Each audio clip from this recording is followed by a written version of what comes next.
So welcome back. Hello, everyone again. I hope you're well. Let's keep on with the schedule. And now we're going to move on with the next part of the session, which is devoted in this case to applications. In this block, we're going to have two very interesting papers that will be presented. And we're going to start with the first presentation, which is entitled Experimental Study on Cabin Carbon Dioxide Concentration in Light Passenger Vehicle. This presentation is going to be delivered by Professor Preethichandra. I hope I said it correctly. I'm sorry if not. Professor Preethichandra is with the Central Queensland University in Australia. So, Professor, the floor is yours. Thank you. Thank you. Thank you very much for the opportunity given to present our work.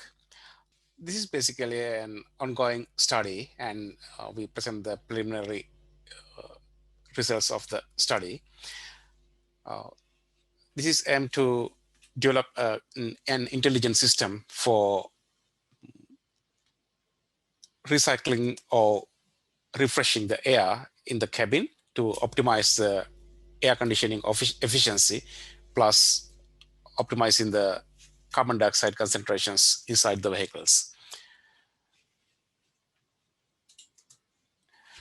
Before starting, I will just give you a brief introduction about our university, where it is. You all know this is Sydney, and 2,000 kilometers from Sydney. This is Brisbane. It's 1,000 kilometers from Sydney, and further 1,000 kilometers north. That's Mackay, our campus. Our university is very unique in geographic location. This one is the main location of our headquarters in Rockhampton, and everywhere these red dots, we have campuses, and orange dots, regional campuses. So you can see there are 26 campuses throughout Australia. It's a very widespread in geographically. So this is where we do our work. If I move on to my research work, just an introduction about what's the necessity of measuring environmental carbon dioxide. If we take the environmental carbon dioxide concentrations in the nature, you can see this x-axis is the age in 1,000 years before today, before present. This is 660,000 years to 800,000 years, how the carbon dioxide concentration has varied. This is taken from reference number 5, published in Nature. This is how the actual ambient carbon dioxide concentrations have been changed. As you know, there were no humans at this time, no industrial revolution, nothing. It's all due to happenings in the nature, volcanic explosions and other natural events. They have changed the carbon dioxide concentration from nearly 170 to 260 in this range. But today, it has been gone nearly a little bit above 400 and keep on increasing. That's the atmospheric concentration. So it is 411 as in 2019, and it's going up at a rate of 2.5 ppm per year. And with the recent activities, limited activities in COVID, I am 100% sure it has dropped down a little bit, but I couldn't find any recent data. This is for the last year's data. And what sort of effect we get if the carbon dioxide concentration goes up? In a study, it has shown with the carbon dioxide concentration gone up by 0.044%, that causes a decrease of 21% in cognitive ability of an average person. This is a drastic drop if you consider a driver.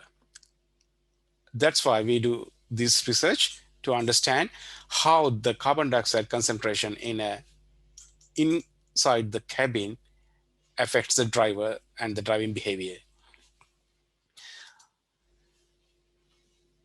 Say, if you take the airflow rate in the indoor environments, it can be defined as this: Q naught equals G upon concentration inside in saturated state minus concentration outside. So this is how it's being defined. And the carbon dioxide concentration or carbon dioxide generation by a person under normal activities is defined by this. And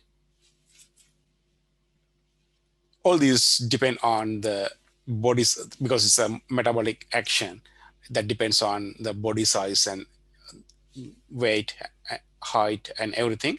So all these things come into the action, and you can see VCO2 is defined by AD. AD is the surface area. So this has a specific definition, and M is the metabolic rate that also again has a particular definition in biology, and RQ is the respiratory coordinate and it's dimensionless, and AD is calculated depending on the weight and height defined by equation 3. So this is the amount of carbon dioxide generated by a person. In the initial study, we used 3 vehicles. This is a normal passenger car, Toyota Corolla, and one is a larger SUV, Toyota Kluger. The third one is a Toyota RAV4. It's again a SUV, small size or medium size SUV. These 3 vehicles were used for the experiment with single passenger and 2 passengers. We are planning to go for further different cases. And the carbon dioxide concentration was measured using this sensor. This is a CC88811 environmental air quality measurement sensor. It has the capacity of measuring carbon dioxide concentrations. The measurement limits are from 400 to 29,206 ppm, and equivalent total volatile organic compounds. The range is this one. It's a ppb, and we used our Arduino Uno board. You can use any other microcontroller platform, but for easiness of implementing the experiments, we use this one. And this is a screenshot of how you get the data. After programming it, you can get the data from the sensor. This is the carbon dioxide concentration, and this is the total volatile organic compound concentration.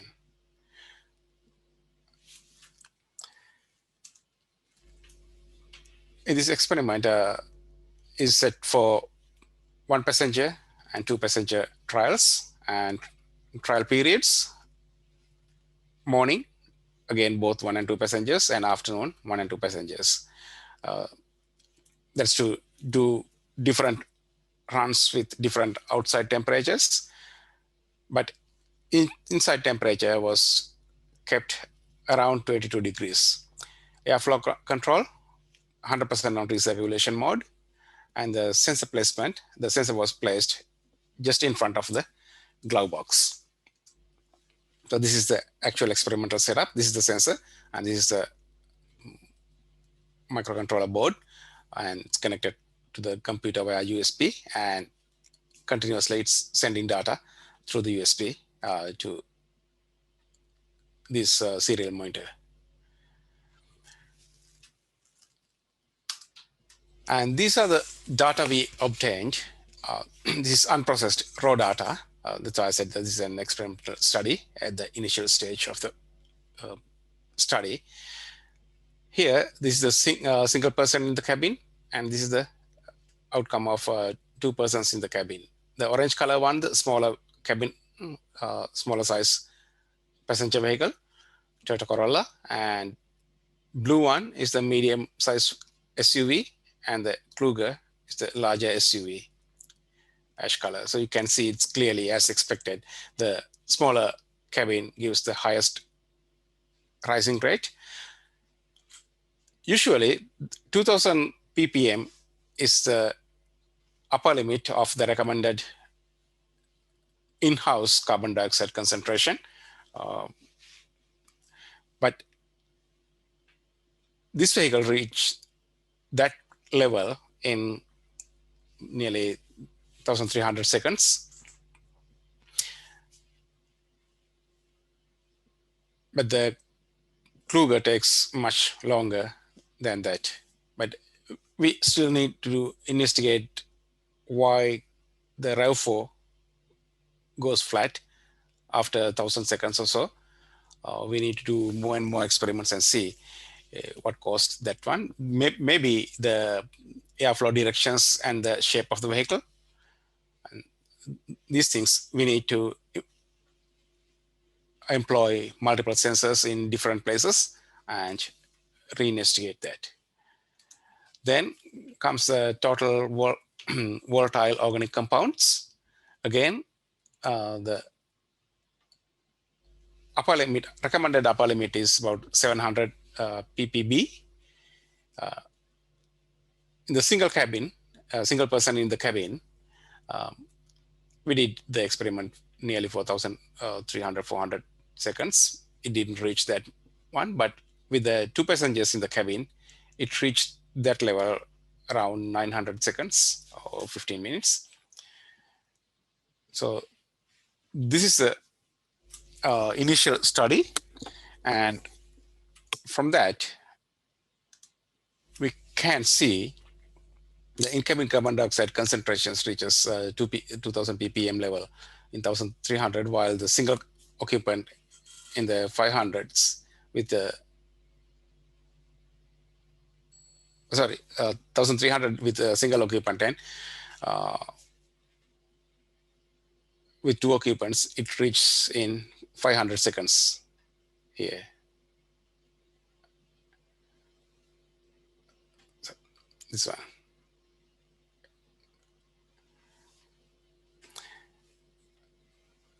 With the cabin size becoming larger, it takes more time to reach the same level because of the high volume of air with 400 ppm carbon dioxide inside. So it takes a little bit more longer time. And the total volatile organic compounds, it reached 700 ppb in 900 seconds in smallest vehicle, but the larger vehicles take much more time. So this work needs to be expanded with partial air circulation and the other varying parameters of interest. And the other thing is we need to employ multiple sensors in different places of the cabin and try to automate the air circulation mode by setting a threshold. That's the ultimate goal of this study, so that you can do it by vehicle model and required mode, or you can make something universal for any vehicle where the carbon dioxide rate reaches a particular level, it automatically opens the air circulation partially.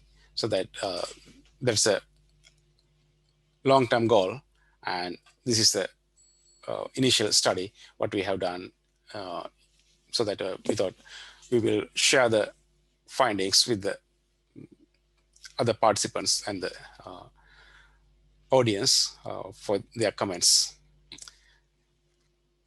Thank you very much. Thank you very much, Professor Preethichandra, for your very interesting presentation. We do have time now for a few comments or questions. So if anybody would like to share comments or insights, they're very welcome at this point.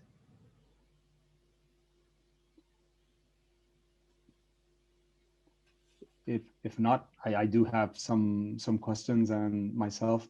So I would like to ask you, you have already indicated that you would like to work with a distributed system with different sensors in order to gather more information in relation with CO2 ppm distribution inside the vehicle, right?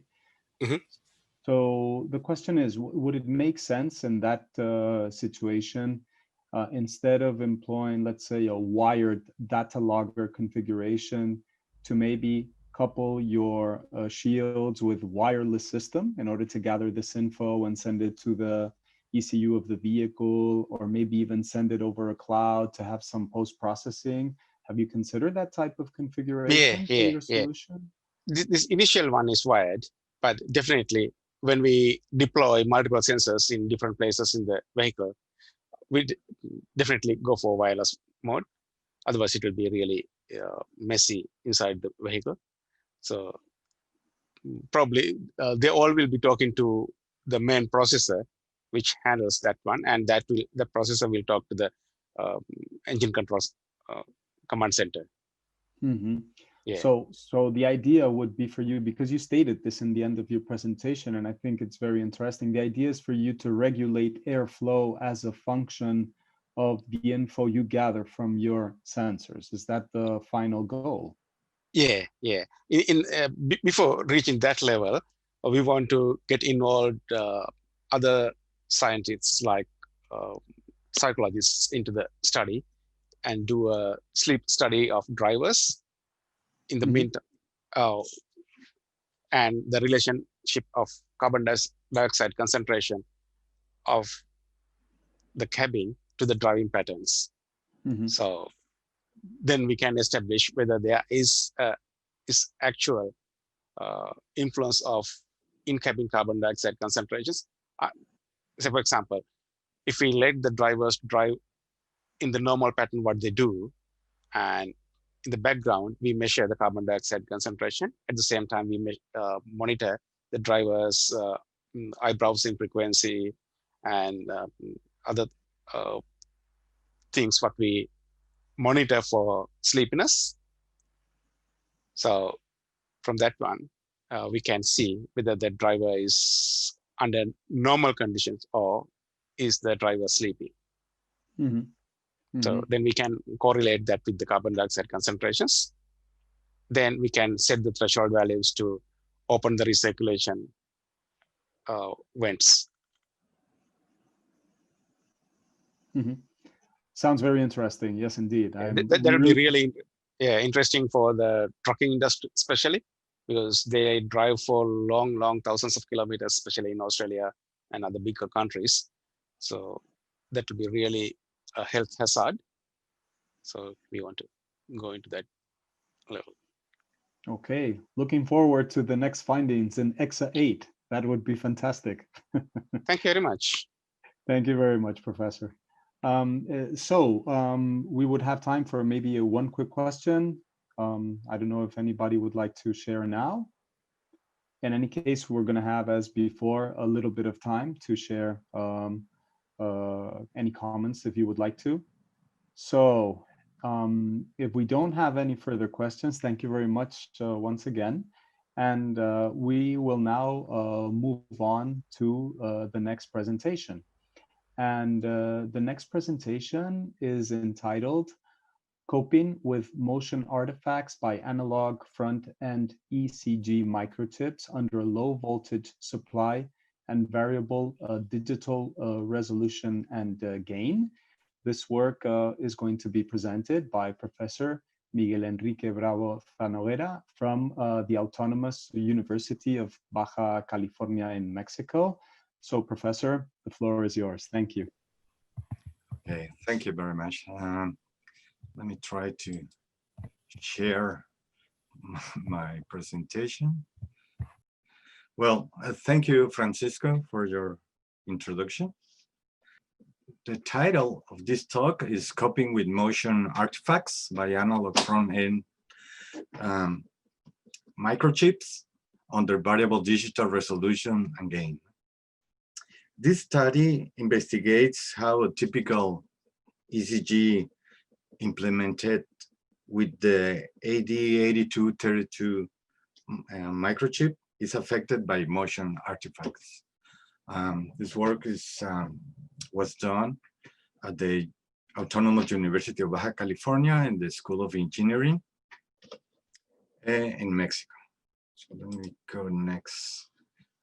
I'll try to follow this sequence of the content, starting with the problem statement. I can tell you that in mobile health, there's a trend of using ECG wearables devices, but the new devices are required to capture infrequent events when the user performs daily activities, and that likely includes motion.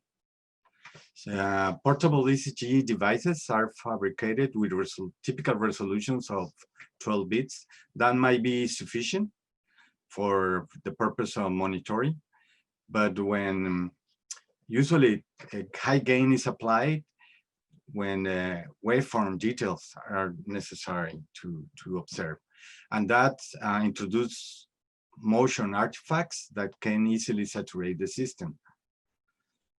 Also, some heart function requires high resolution to show up the small potential amplitudes in the electrocardiogram. And also, this represents a challenge for the developers. As background,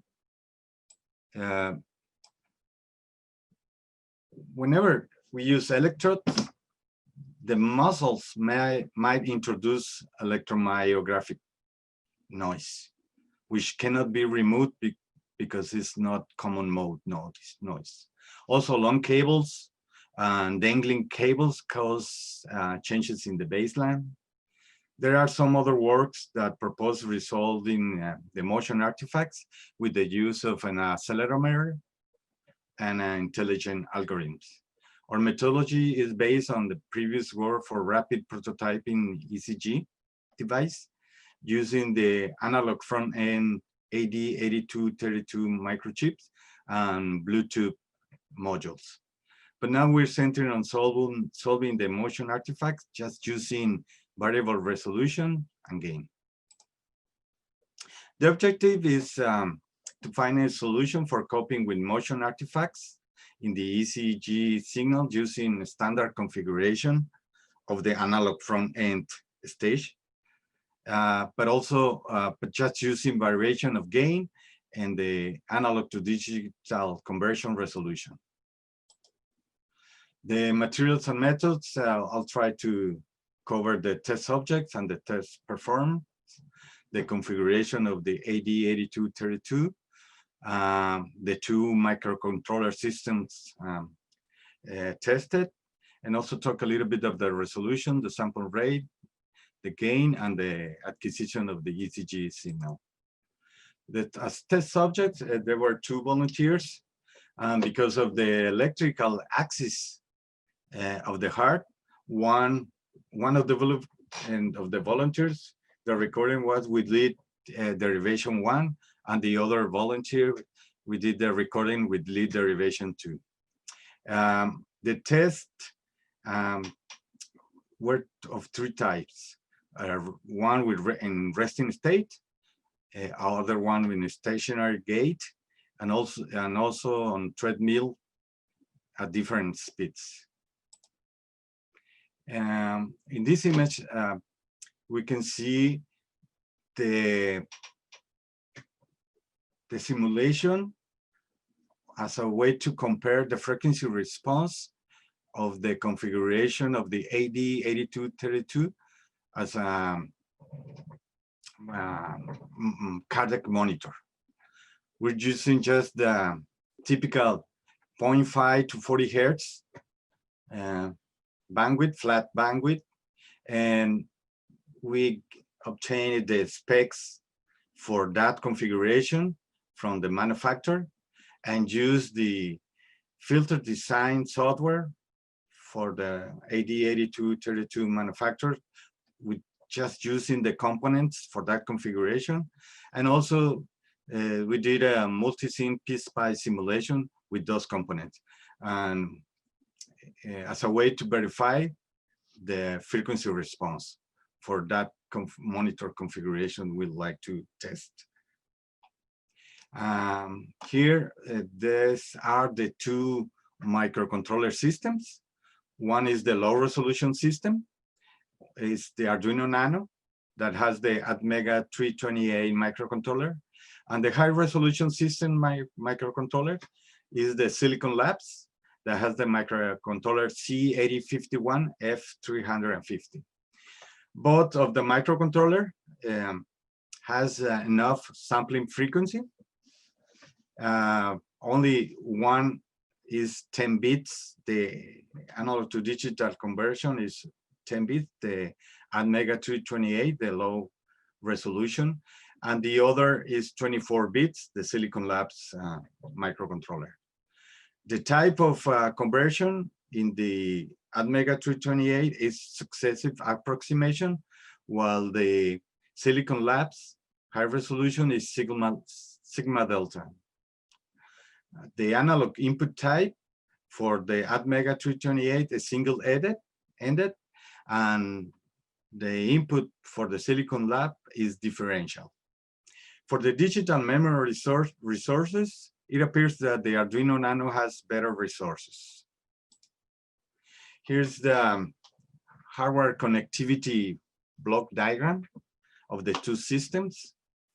They are similar. The only difference is the microcontroller board. In the figure A, we have the Atmega 328 microcontroller, and the figure B is the high resolution Silicon Labs microcontroller. The input block is the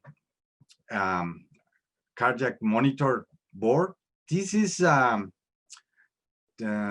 typical board from the company Spark Fan that uses the AD8232, which is connected to the electrodes and measure the biopotential and give us the electrocardiogram signal.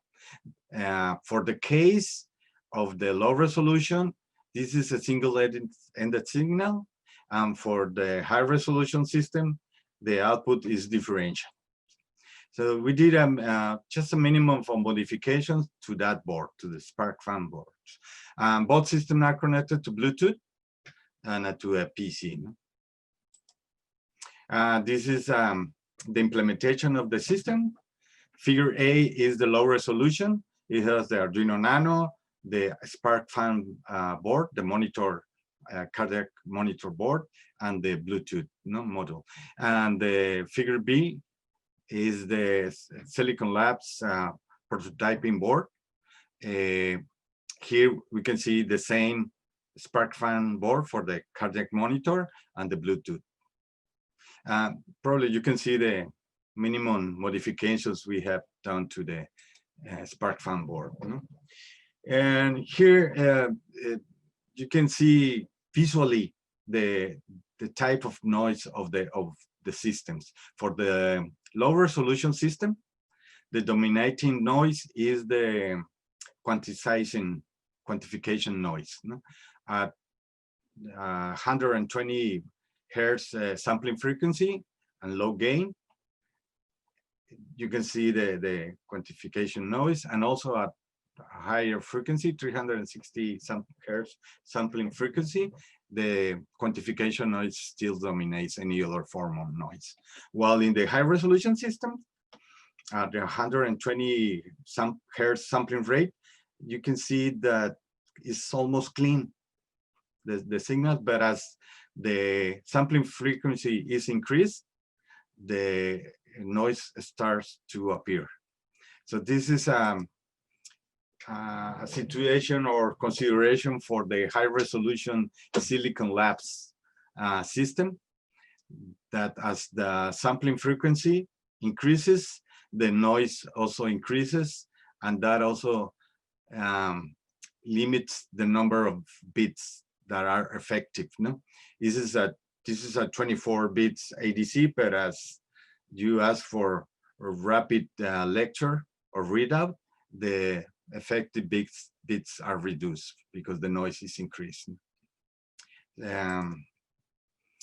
Okay, for the acquisition, well, we have verified the bandwidth of the cardiac monitor configuration. This is basically the Spark fan board, no?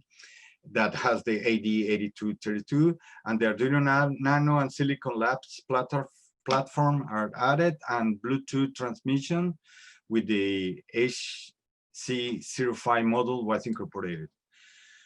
Then the software to receive and display the signal was the Arduino integrated development environment with the serial monitor and the serial plotter. No?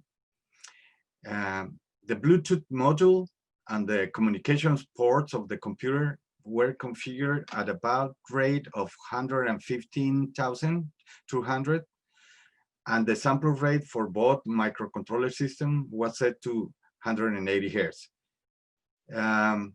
So signals were obtained for both microcontroller systems with a log gain of 100 and 1100 gain, the high gain. No? One thing's to explain, the Spark fan board was modified with a jumper to set any of those gains. No? And as a result, we have these resting conditions where the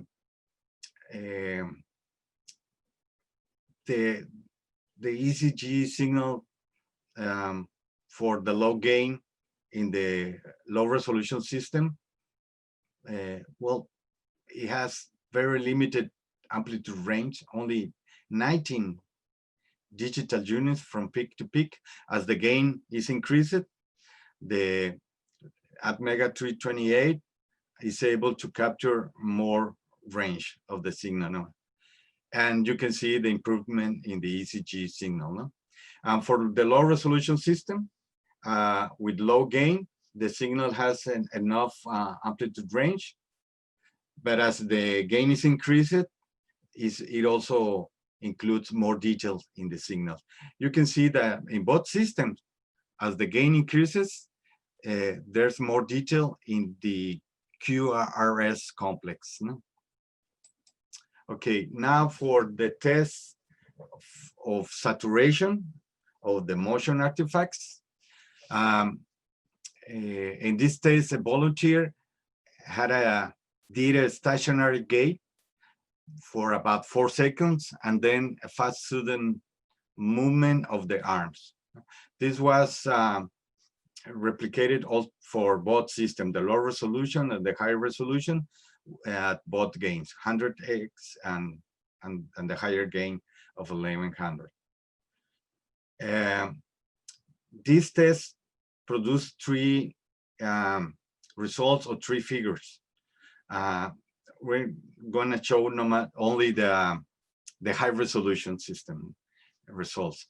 First, with a high gain, saturating the system, and then with the low gain, but compared to the full range, and then with a zoom in the signal to see the details recovered.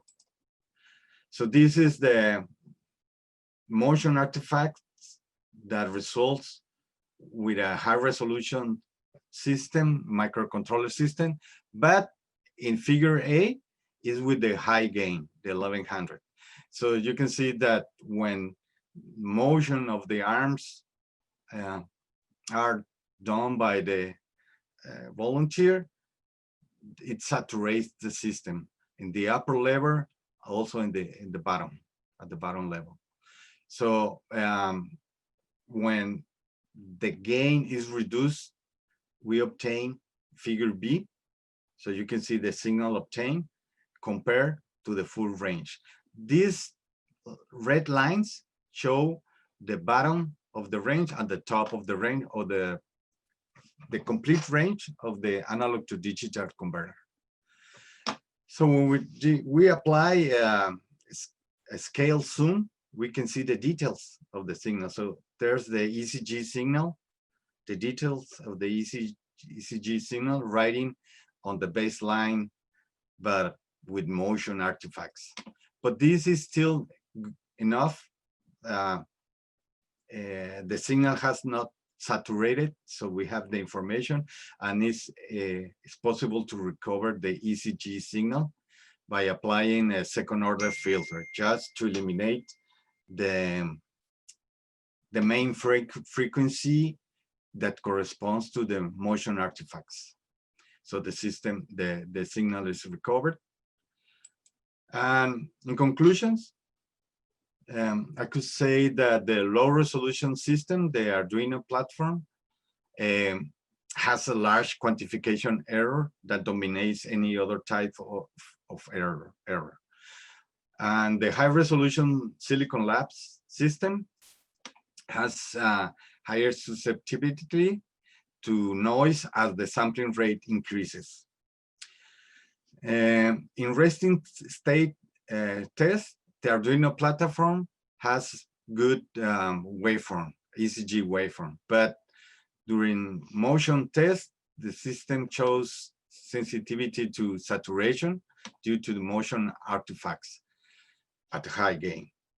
So when the low gain is applied, the saturation problem is solved, but still the resolution is not good enough for a detailed ECG signal. In the other system, the Silicon Labs platform with a high gain, it shows a detailed signal, but it's also sensitive due to motion artifacts. However, the problem is solved by lowering the system gain to 100, which prevents the system to reach saturation, but and not only prevents saturation, but also the ECG signal has enough details. Well, the motion artifacts introduced a displacement of about 2 millivolts at the input of the analog front-end amplifier. So the gain of the analog signal chains should accommodate those voltage fluctuations. So in order to avoid saturation of the analog to digital converter, we have calculated a gain of 587 as the highest possible gain without producing saturation for this single supply 3.3 volts. A high number of bits and the ID converter can be used with low gain to maintain signal detail. Other tests on treadmill at different gain speeds with low gain were made. The ECG signal was significantly overshadowed by the gate cadence motion artifacts, but without saturating. Low gain and higher ADC resolution help reduce the effect of motion artifacts. So this is it. Thanks for your attention. Thank you very much, Professor Bravo, for your very interesting presentation. So the paper is now open for any comments or questions. Please feel free to do so. I invite you all to share your insights or comments. We now have some time in order to do this and to share actually questions of any of the presentations. So please do so if you would like to.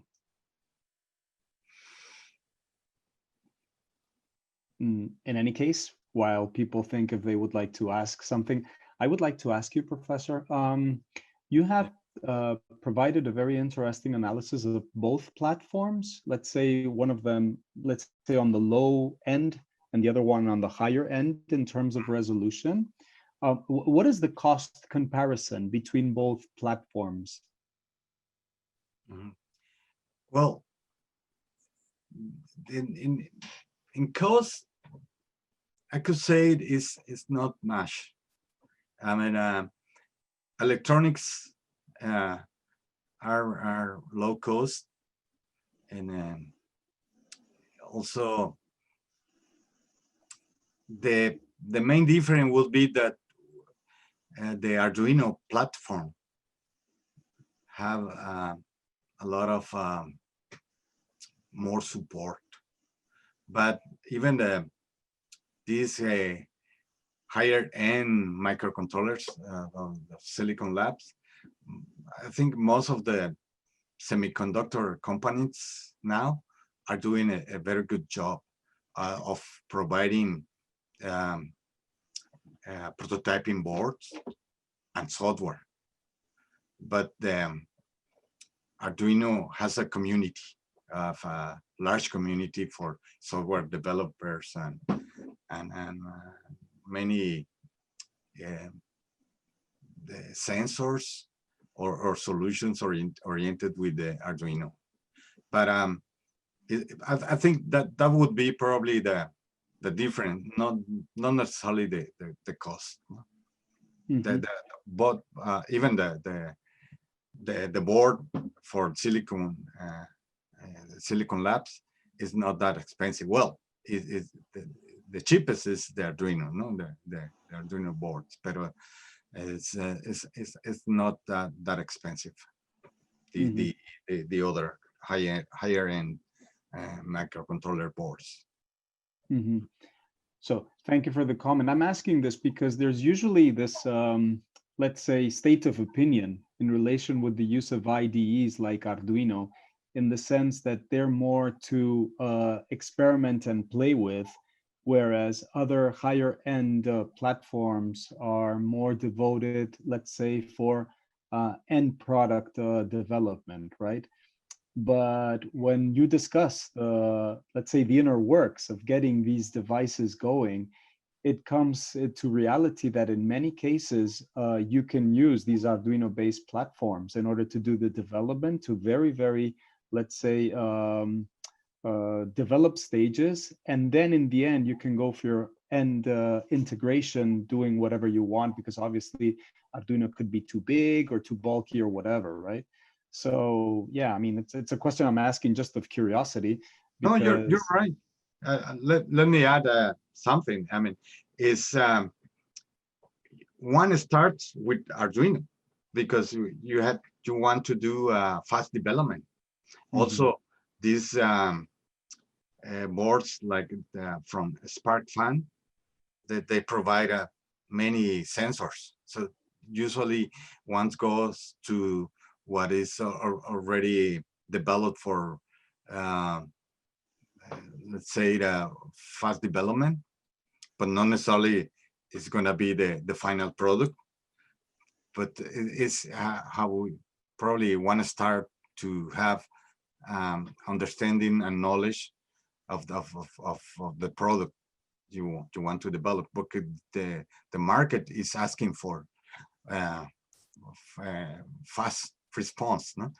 And then probably the designer, the engineering department has to define probably the quality data with probably using a better microcontroller or a specific microcontroller. Like in this case, I would like to see an Arduino module with 24 bits AD converter.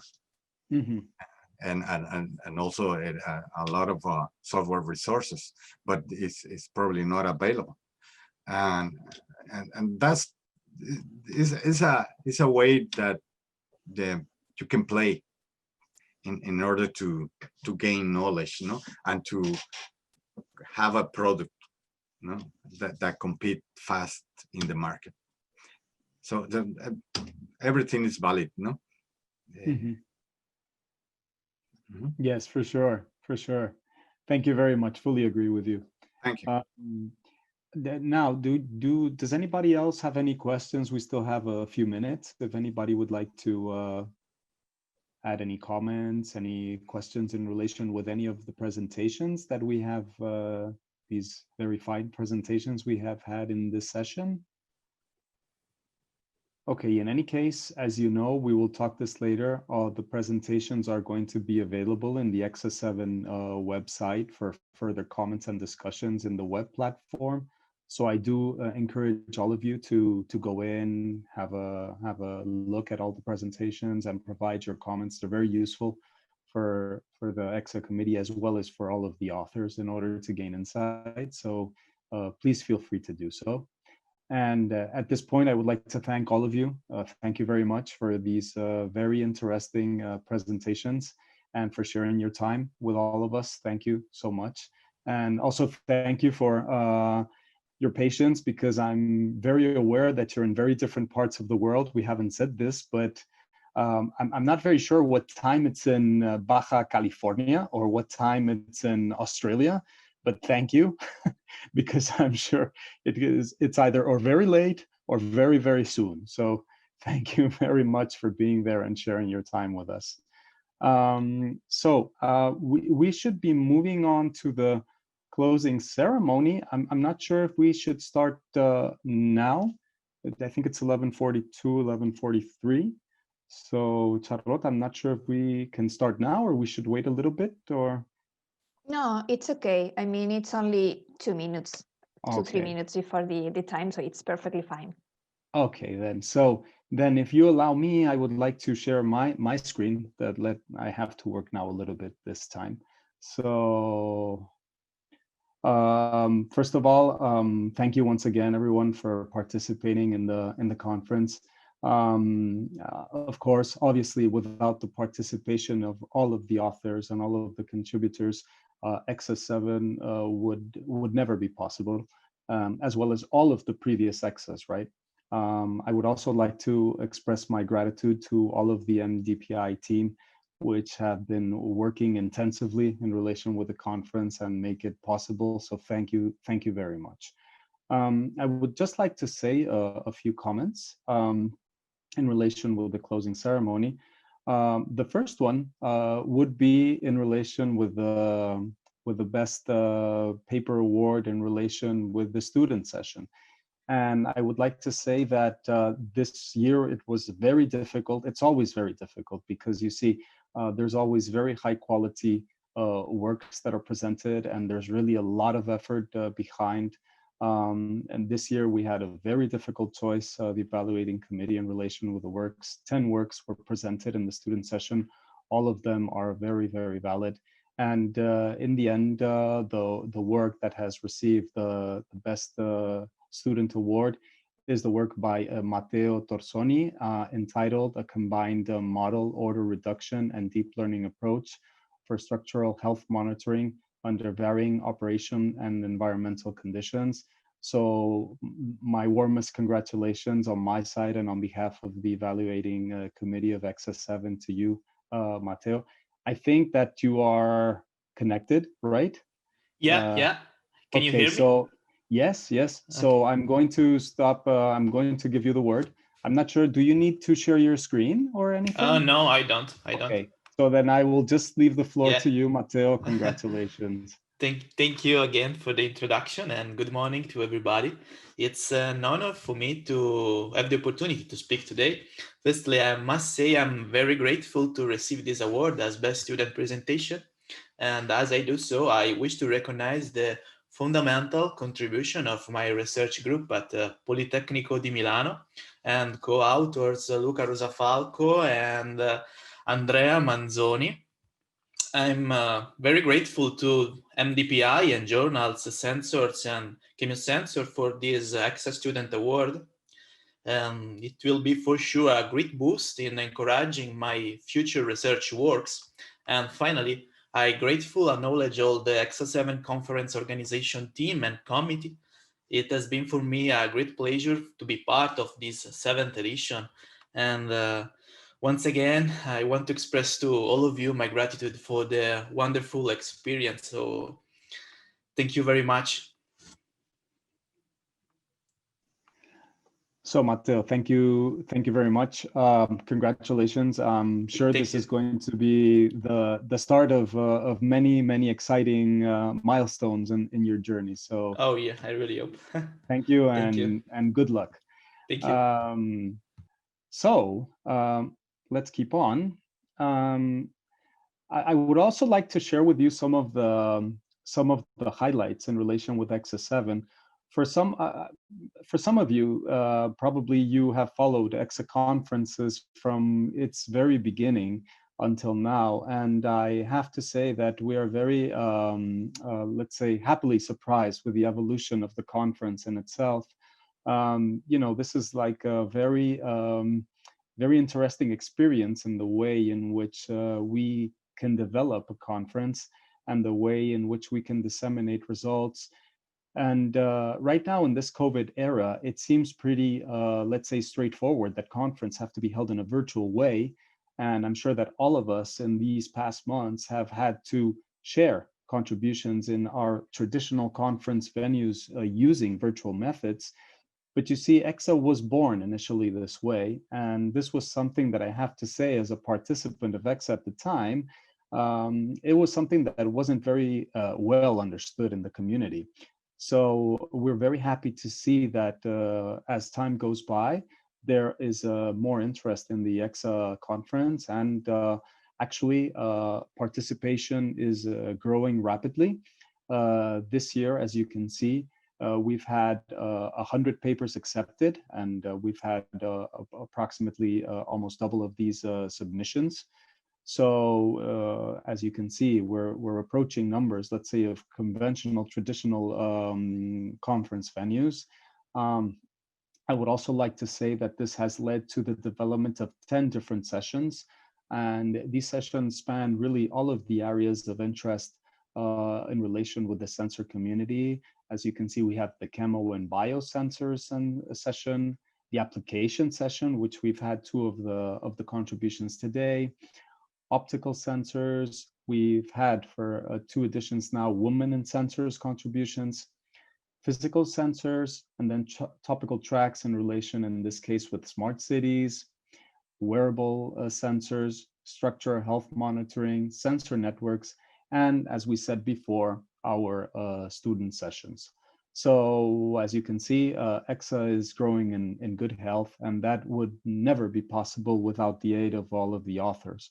So I would also like to state the fact that we've had contributions from 32 countries, which is, I think, is also very good news. And these countries are distributed, let's say, all over the globe. So actually, we're having participants that are coming from Asia, participants that are coming from Africa, from Europe, from North America, from South America. So all of the world is represented here, which I also think that is something very, very satisfactory in relation with the development of the conference itself.